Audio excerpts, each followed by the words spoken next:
ایک چھوٹے سے گاؤں کے کنارے ایک پراسرار خستہ حال مکان تھا، جس کے بارے میں مشہور تھا کہ وہاں رات گزارنے والا کبھی زندہ نہیں بچتا۔ 4 دوست فرحان، عدیل، ہینا اور صبا ایک رات اس مکان کی حقیقت جاننے کا فیصلہ کرتے ہیں۔ ان کے ساتھ فرحان کا وفادار کتا ٹومی اور صبا کی شرارتی بلی لوسی بھی تھے۔ یہ گروپ اس مکان کے بارے میں گاؤں کے بڑوں سے سن چکا تھا کہ کئی سال پہلے ایک خاندان یہاں رہتا تھا، لیکن ایک حادثے کے بعد سب افراد پراسرار حالات میں مارے گئے۔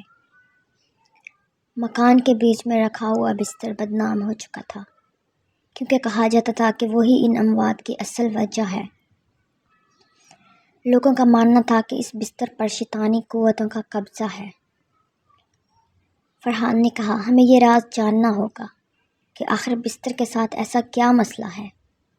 اگر یہ محض ایک کہانی ہے تو ہمیں سب کو بتانا ہوگا تاکہ لوگ بلا وجہ نہ ڈریں، اور اگر یہ سچ ہے تو ہمیں اس کے بارے میں کچھ کرنا ہوگا۔ عدیل نے ہینا اور صبا کو قائل کیا کہ یہ ایک مہم جوئی ہوگی اور انہیں اپنی بہادری ثابت کرنے کا موقع ملے گا۔ چنانچہ شام ڈھلتے ہی وہ مکان کی طرف روانہ ہوئے۔ مکان کے اندر داخل ہوتے ہی ٹھنڈی ہوا کے جھونکے نے ان کا استقبال کیا۔ اندر کا ماحول سرد اور عجیب تھا۔ دیواروں پر پرانے خون کے دھبے تھے اور کمرے کے بیچوں بیچ ایک پرانا بستر پڑا تھا جس کے اوپر گرد جمی تھی۔ یہ ہے وہ بدنام زمانہ بستر، فرحان نے کہا۔ عدیل نے ہنستے ہوئے کہا، کیا یہ بستر ہمیں مار دے گا؟ مذاق لگ رہا ہے۔ لیکن ہینا نے سرگوشی میں کہا، یہ جگہ کچھ عجیب سی لگ رہی ہے، ہمیں محتاط رہنا چاہیے۔ ٹومی نے اچانک غرانا شروع کر دیا، جیسے وہ کسی اندیکھی مخلوق کو دیکھ رہا ہو، اور ان کی بلی بھی غیر معمولی طور پر بے چین ہو گئی اور بستر کے قریب جا کر زور سے میاؤں میاؤں کرنے لگی۔ رات کے پہلے پہر سب نے ہنسی مذاق میں وقت گزارا، لیکن جیسے ہی رات گہری ہوتی گئی، مکان کا ماحول بدلنے لگا۔ ہینا نے بستر پر لیٹنے کا فیصلہ کیا اور کہا، شاید یہ سب صرف ایک افسانہ ہے۔ جیسے ہی وہ بستر پر لیٹی، کمرے کا درجہ حرارت اچانک گر گیا۔ ہینا نے چیخ کر کہا، مجھے کچھ پکڑ رہا ہے، مجھے کوئی پکڑ رہا ہے۔ بستر کے نیچے سے خون رسنے لگا اور ہینا کی آنکھیں خوف سے پھیل گئیں۔ عدیل نے اسے بستر سے کھینچنے کی کوشش کی، لیکن ایک غیر مرئی طاقت نے اسے جکڑ رکھا تھا۔ یہ کیا ہو رہا ہے؟ صبا نے چیخ کر کہا۔ ٹومی نے بستر کے نیچے زور سے بھونکنا شروع کر دیا۔ اچانک بستر کی چادر خود بخود اٹھنے لگی اور ایک خون آلود سایہ نمودار ہوا۔ اس سائے نے ایک گہری اور بھاری آواز میں کہا، یہ بستر میرا ہے، یہاں سے چلے جاؤ ورنہ تم سب موت کو گلے لگا لو گے۔ سائے کی آواز سن کر سب خوف سے جم گئے۔ فرحان نے ہینا کو بچانے کے لیے بستر کی طرف دوڑ لگائی، لیکن اس کے قریب پہنچتے ہی بستر ہلنے لگا جیسے اس کے اندر کوئی جان ہو۔ عدیل نے ہینا کا ہاتھ پکڑ کر اسے کھینچنے کی کوشش کی، لیکن جیسے ہی اس نے زور لگایا، سائے نے غصے سے چیختے ہوئے اسے پیچھے دھکیل دیا۔ ہمیں یہاں سے فوراً نکلنا ہوگا، صبا نے روتے ہوئے کہا۔ لیکن عدیل نے فیصلہ کر لیا تھا کہ وہ ہینا کو اس شیطانی بستر کے چنگل سے آزاد کر کے رہے گا۔ یہ ہمیں قابو نہیں کر سکتا، ہمیں ساتھ رہنا ہوگا، عدیل نے زور سے کہا۔ ٹومی نے اچانک خون آلود سائے کی طرف بھونکنا شروع کر دیا۔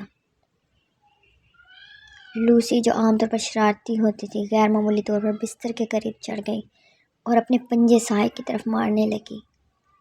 سایہ دونوں جانوروں پر زور سے چیخا، لیکن اسی لمحے عدیل نے ہینا کو پوری طاقت سے بستر سے کھینچ کر نیچے گرا دیا۔ جیسے ہی ہینا آزاد ہوئی، بستر زور سے لرزنا شروع ہو گیا۔ کمرے کی دیواروں سے خون بہنے لگا اور سایہ اور بھی خوفناک ہو گیا۔ ہمیں جلدی کرنا ہوگی، یہ ہم سب کو مار ڈالے گا، فرحان چیخا۔ عدیل نے سب کو دروازے کی طرف دھکیلنا شروع کر دیا، لیکن سائے نے زور سے ایک دھماکہ کیا اور عدیل زمین پر گر گیا۔ سایہ اس کے جسم کے گرد لپٹ گیا اور اس کی چیخیں کمرے میں گونجنے لگیں۔ عدیل، ہینا اور صبا نے چیخ کر کہا، لیکن وہ بے بس تھیں۔